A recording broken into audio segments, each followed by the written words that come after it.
அனைவருக்கும் வணக்கம். இப்போ நம்ம பார்க்க போகிற வகுப்பு இலக்கண வகுப்பு.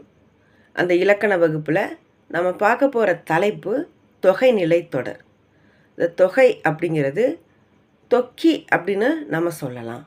இந்த தொகை அல்லது தொக்கிக்கு அர்த்தம் என்ன அப்படின்னா மறைந்து. அப்போ ஒரு தொடரில் எங்கெங்கே எல்லாம் உறுப்புகளோ சொல்லோ மறைஞ்சு வருதோ அதுக்கு பேர் தான் தொகைநிலை தொடர். இந்த தொகைநிலை தொடர் 6 வகைப்படும். வேற்றுமை தொகை, வினைத்தொகை, பண்புத்தொகை, உவமை தொகை, உம்மை தொகை, அன்மொழி தொகை. அப்போது இந்த 6 வகையை பற்றி தான் இப்போ நம்ம விரிவாக பார்க்க போகிறோம். மொதல் ஒன்று வேற்றுமை தொகை. இந்த வேற்றுமை தொகை அப்படி நம்ம பார்க்கும்போது வேற்றுமைகள் பற்றி நம்ம பார்க்கணும். வேற்றுமை 8 வகைப்படும். மொதல் வேற்றுமை எழுவாய் வேற்றுமை. அப்போது எழுவாய் வேற்றுமை, 2ஆம் வேற்றுமை, 3ஆம் வேற்றுமை, 4ஆம் வேற்றுமை, 5ஆம் வேற்றுமை, 6ஆம் வேற்றுமை, 7ஆம் வேற்றுமை, 8வது வேற்றுமை விழி வேற்றுமை. அப்போது வேற்றுமை மொத்தம் 8. அப்போ வேற்றுமை உறுப்புகள் நம்ம பார்க்கணும்ல. இந்த வேற்றுமை உறுப்புகள் பற்றி பார்க்கும்போது முதலாவது வேற்றுமையாகிய எழுவாய் வேற்றுமைக்கும் 8வது வேற்றுமையாகிய விழி வேற்றுமைக்கும் உறுப்புகள் கிடையாது. அப்போ எதுக்கெல்லாம் உறுப்புகள் இருக்குது? 2ஆம் வேற்றுமைக்கு இருக்குது, 3ஆம் வேற்றுமைக்கு இருக்குது, 4ஆம் வேற்றுமைக்கு இருக்குது, 5க்கு இருக்குது, 6க்கு இருக்குது, 7க்கு இருக்குது. ஐ, ஆல், கு, இன், அது, கண் அப்படி நம்ம அதை சொல்கிறோம். அப்போது இந்த ஐ, ஆல், கு, இன்னது, கண் 2ல் தொடங்கி 7 வரைக்கும் இந்த உறுப்புகள் எங்கெங்கெல்லாம் மறைஞ்சு வருது அப்படிங்கிறத நம்ம பார்க்க போகிறோம். 2ஆம் வேற்றுமை தொகை. எடுத்துக்காட்டு வீடு கூட்டல் கட்டினான், வீட்டை கட்டினான். அப்போது இந்த வீடு கூட்டல் கட்டினானில் ஐ அப்படிங்கிறது எங்கே மறைஞ்சு வந்திருக்கோ அதுக்கு பேர் தான் 2ஆம் வேற்றுமை தொகை. வீடு கூட்டல் கட்டினானில் ஐங்கிறது மறைஞ்சு வந்திருக்குது. அப்போ 2ஆம் வேற்றுமை தொகைக்கு எடுத்துக்காட்டு இந்த இடத்துல வீடு கட்டினான். அடுத்தது ஆள், 3ஆம் வேற்றுமை தொகை. எடுத்துக்காட்டு அவன் கொடுத்தான்.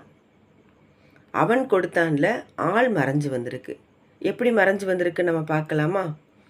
அவனால் கொடுக்கப்பட்டது. இதை விரித்து பார்க்கும்போது அவனால் கொடுக்கப்பட்டது அப்படின்னு சொல்லி வந்திருக்குது. அப்போது விரித்து பார்க்கும்போது ஆள் அப்படிங்கிற உறுப்பு தெரியுது, விரிக்காத போது ஆள்ங்கிறது மறைஞ்சு வந்திருக்கு. அப்போது அவன் கொடுத்தான் அப்படிங்கிறது 3ஆம் வேற்றுமை தொகை. 4ஆம் வேற்றுமை தொகை நம்ம பார்க்கணும்ல. அப்போ 4ஆம் வேற்றுமை உறுப்பு எது? கு. அப்போது கு அப்படிங்கிற அந்த உறுப்பு எங்கே மறைஞ்சு வருதோ அதுக்கு பேர் தான் 4ஆம் வேற்றுமை தொகை. எடுத்துக்காட்டு பள்ளி சென்றான். பள்ளி சென்றான் அப்படிங்கிறதுல பள்ளிக்கு சென்றான் அப்படின்னு சொல்லி நம்ம விரிக்கலாம். அப்போது பள்ளி சென்றான் அப்படிங்கிறதுல கு அப்படிங்கிற உறுப்பு மறைஞ்சு வந்திருக்கு. அப்போ கூங்கிற உறுப்பு மறைஞ்சு வந்ததுனால இது 4ஆம் வேற்றுமை தொகை. அடுத்தது இன். இன்னுங்கிறது 5ஆம் வேற்றுமை உறுப்பு. அப்போ இந்த இன் அப்படிங்கிறது எந்த இடத்துல மறைஞ்சு வருது அப்படின்னு நம்ம பார்க்கலாம். பறவை கூட்டல் கால். பறவை கூட்டல் கால் அப்படிங்கிறத நம்ம விரித்து பார்க்கும்போது பறவையின் கால் அப்படின்னு சொல்லி வரும். அப்போது பறவை கூட்டல் காலில் இன் அப்படிங்கிற உருவு மறைஞ்சு வரனால அது 5ஆம் வேற்றுமை தொகை ஆயிற்று.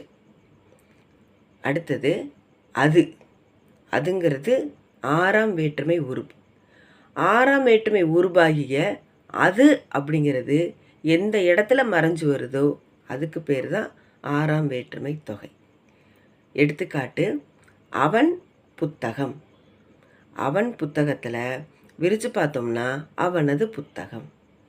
அப்போது அவன் புத்தகத்தில் அதுங்கிறது மறைஞ்சு வருது.